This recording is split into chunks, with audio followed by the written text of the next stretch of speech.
mayam asigi mafam se khongjong war doni 1891 gi 1891 da British ka Pauda Brajabasi ga khana giba ka to dan thengna giba mafam doni lan sokna giba mafam doni ba se mayam se phajina jengbiu se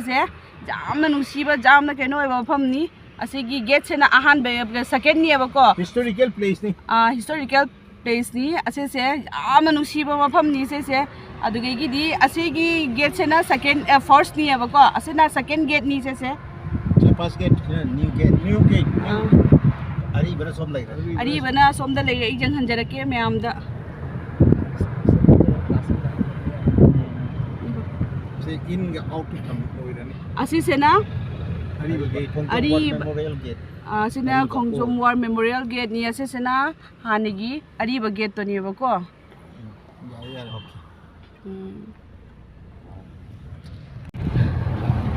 pilot thoi mayam akhoi hujik se ko pilot thoi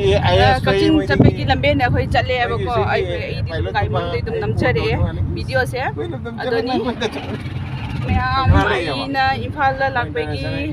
koi ro kot pe gi ka to ba se ai dum uchara ki ba ko mayam da ko hujik ya ko Kakching gi garden ke chatni ba ko hoti Kakching gi lambe chape gi pham se dum khrek na uchara ke garden jau dinge da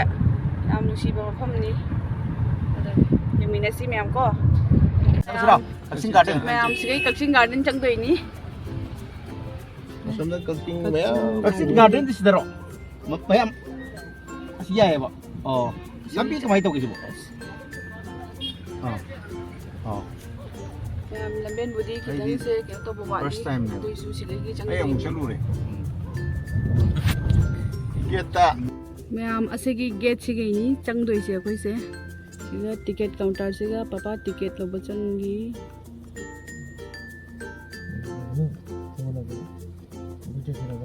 chang ma hore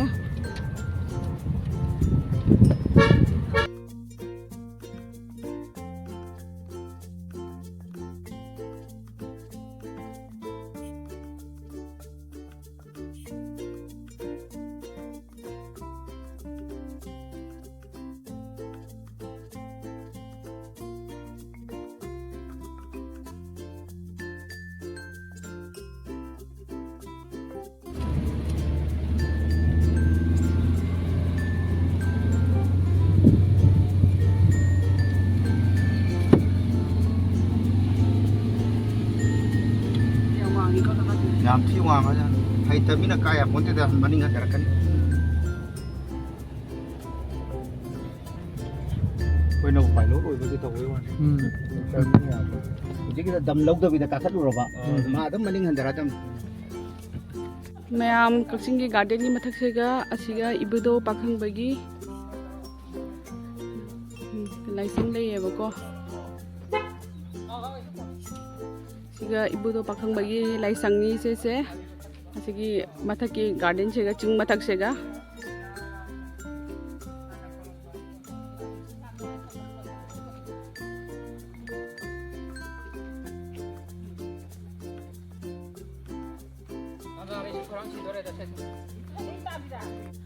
मैं हौजिक मथक्ता garden मथक्ता काखत के तौरी हुजी मजें हलके ma'am असेगी केनो से जेंगबिउ Kakching की garden से येंखुम सुरचंद्र सिंह येंखुम सुरचंद्र सिंह ना IS ओइरंबा माना का तौरंबनी MLA ओइरंबा को ऑनरेबल MLA माना तौरंबनी बको से Kakching गार्डन से मा सेमंबनी ननी अखोय हुजी मथक तक का तोय सिगी मखारम दसु लई माने कोन मथक कुंथर पर जेंग के जी मथक तक का के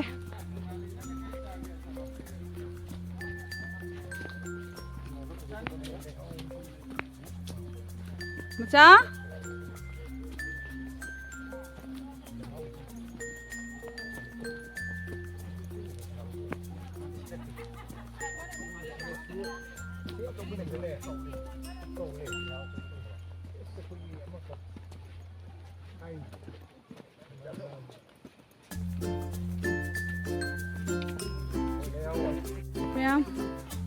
ꯃꯈꯥꯗꯒꯤ ꯍꯧꯖꯤꯛ ꯃꯊꯛꯁꯤꯒ ꯀꯥꯈꯠꯂꯛꯏꯅꯦꯕ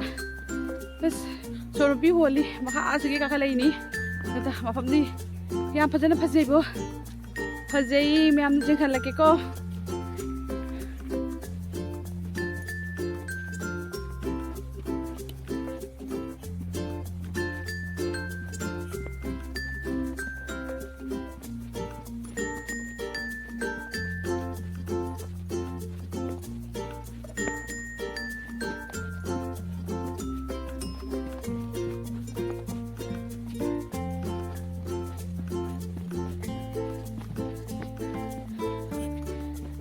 मथक जौखल्ले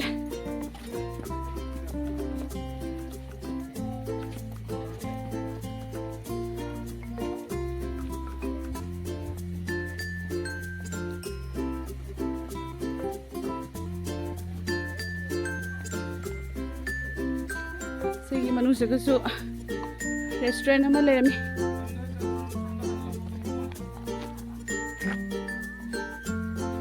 रेस्टोरेंट अमा लेरमी से रेस्टोरेंट से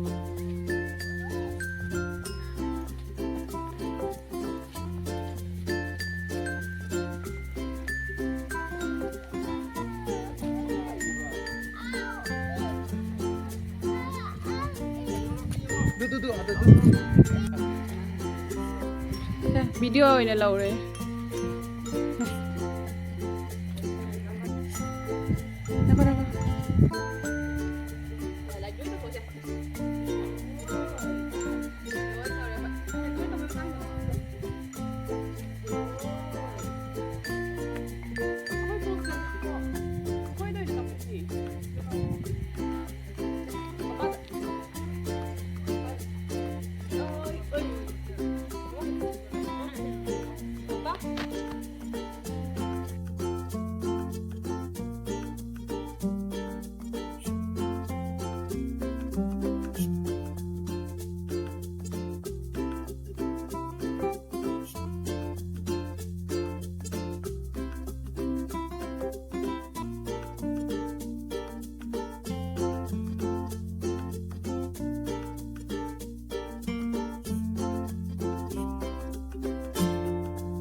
लईने सेम सामूनीब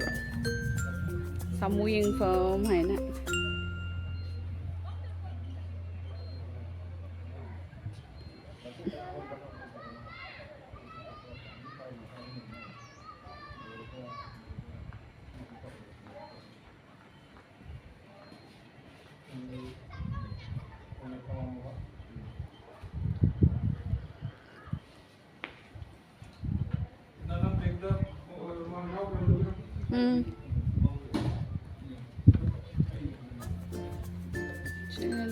तनी का तो थाई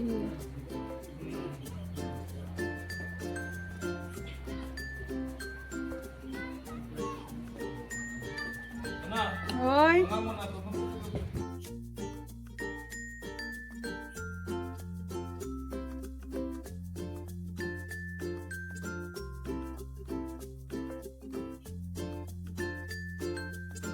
मैं होजिक कक्चिंग गार्डन की मथक तनी है बको पूरा मथक तनी का रही से फजबना मफम से फजबना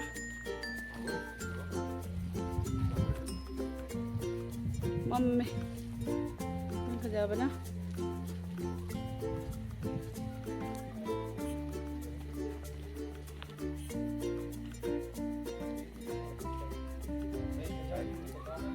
सो मनुंग नोमदसु याम फजब फजब लई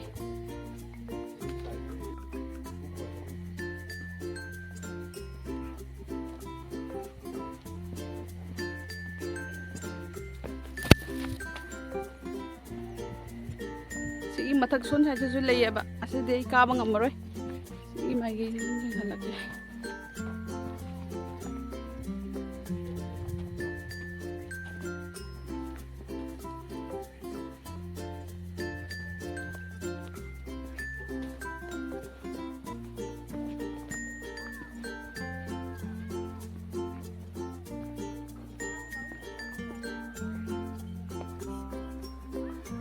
시리 레이브 kumthabagi makhada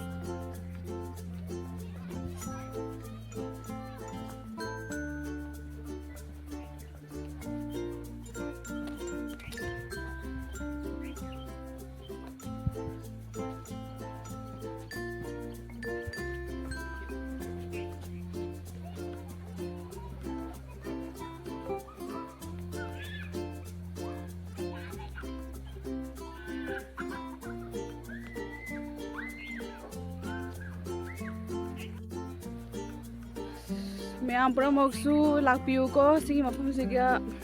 Kakching Garden se Kupa Jamni Impalgi Manungsana Leba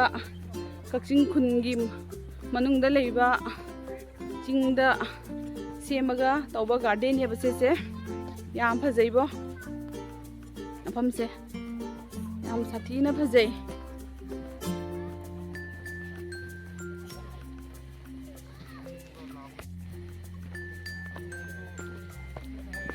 Mai kia tôi cây lì mà hay làm cái nhiều cái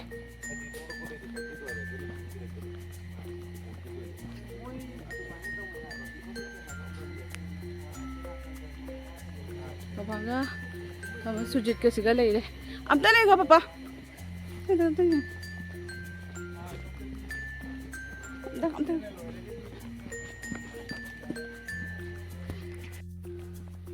mẹ em asigi mathak ta su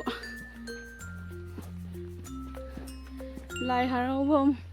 Lai Latpum, lay about. She's gonna mand up. So, Kaiga? Ah, say.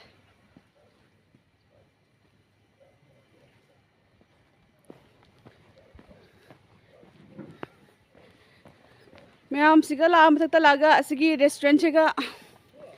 coffee cake. Sana bay thakpiu thakpham lei siga thakpiu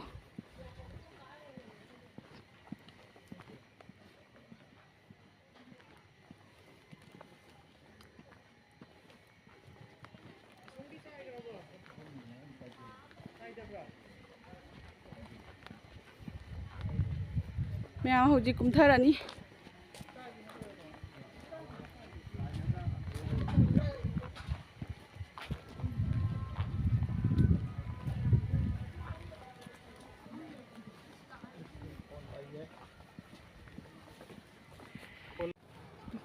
Hoji mathak tegi kumtharei makhada hojik Kakching Garden jemure hojik andro mu chatluge andro dana kai leino adudum jenghalake mayamda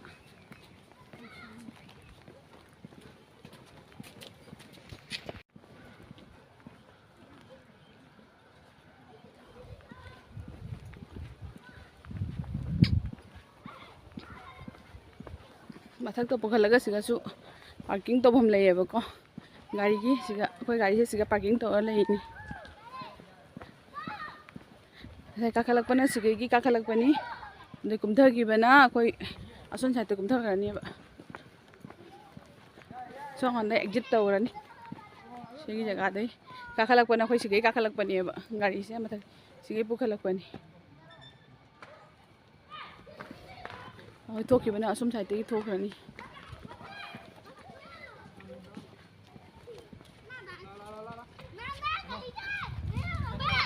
pre yam se jhulla to ngi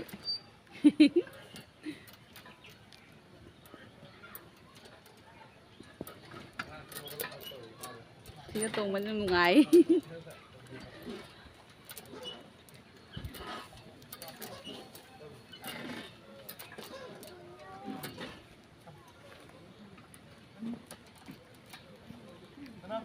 Kaya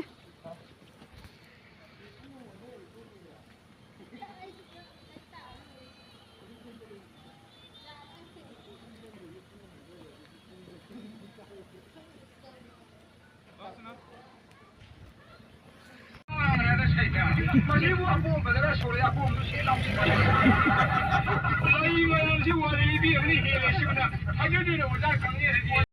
mga mitaw ape gari tra mga ape. Papatera. Asigi pilar ahum se. Khongjom Memorial. Khongjom War Memorial. Khongjom War Memorial gi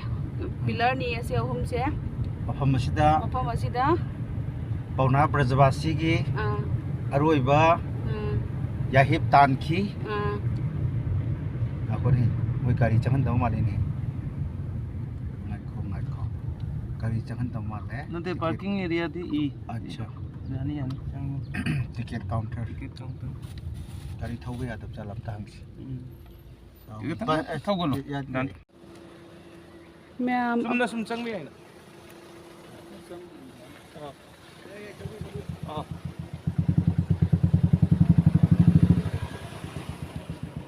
Ma'am aina huji changai se Pauna Brajavasi gi yahip tan ki pa mafam to ni aba se ko ase mafam si su ma'am na ka film gi shooting to ki pa mafam to ni se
Ma'am se mafam si ga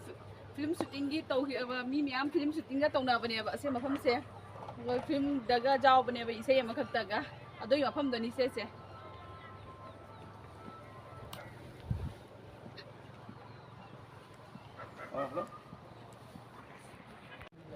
Ma'am aina huju uliba mafam se akhoi gi film da isai amkhak to bani ne adogi aduga jaw ba mafam do ni se Winger ki gari ticket lobo ki ni da. Wang thai khoi na kum buk.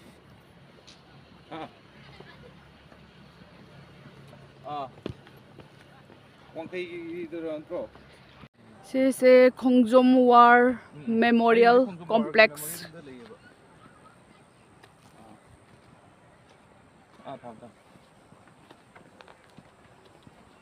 Sige se mafam siga Pauna Brajavasi gi aroiba yahip tan ki ba mafam ni aba se sigi pilar ahum se ma'am pro uina ko se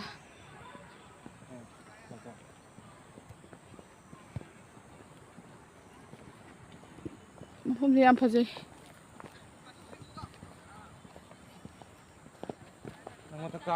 au sila ma'am asegi mathak sega karusi yengminasi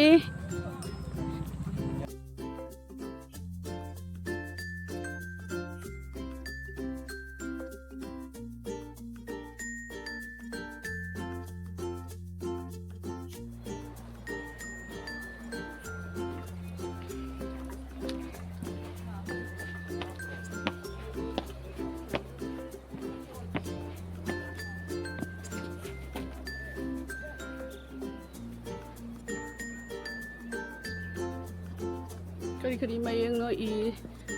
sana hindi mayang ni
소마기수 까보자. 시기수 까보자.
Mayam huji ai mathakta yaure asini asigi pillar home sini asiga pauna brajavasina asiga magi adobe yahip tan ki bado asigi mafam segani mayam phadana amta yengbiu se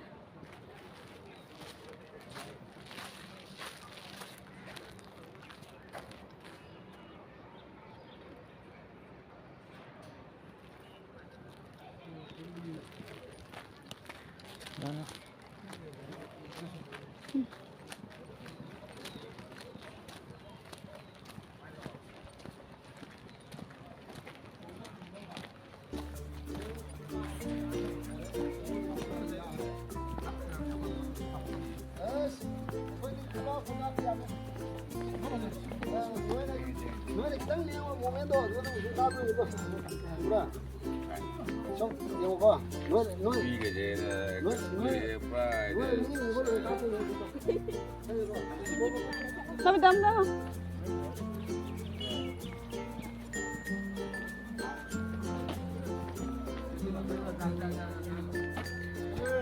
Mayam ay lakpa mafam do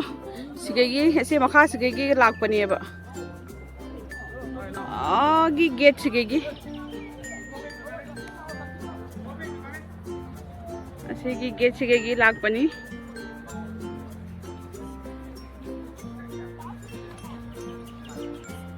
Rison side to uriba gate na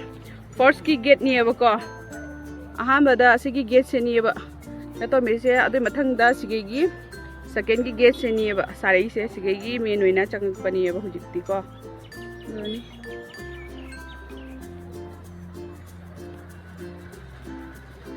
sigi makha sigi kakhalak pani ba siri tawraga am sang na tawra kakhalak pani ba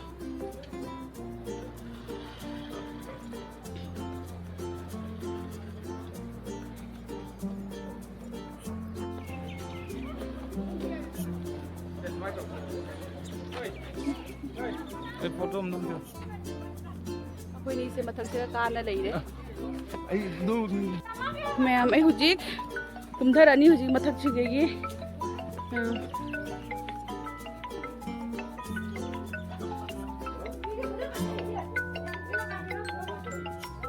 दनी हुजिक खंगजोमदा लेइनी बको खंगजोम memorial complex दा लेइनी हुजिक दो कुमधरानी हुजिक मैं हुजिक कुमधरे सिगे